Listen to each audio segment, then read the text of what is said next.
Hello everyone, today we are going to learn basic Inventor 2026, how to scale a part. As example, you can create 2D sketch by clicking Start 2D sketch, choose the top line.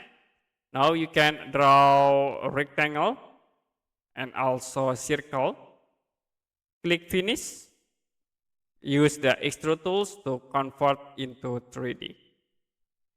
And if you want to scale this part body, you can select the objects and then you can use the direct tools.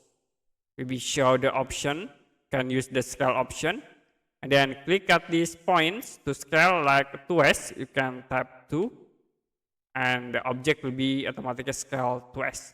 Or the other option, you can click on the UGS, like here I will click in Z axis. Click hold and then you can scale the object. If you done, you can press enter. Okay, that's it for basic Inventor 2026, how to scale a part.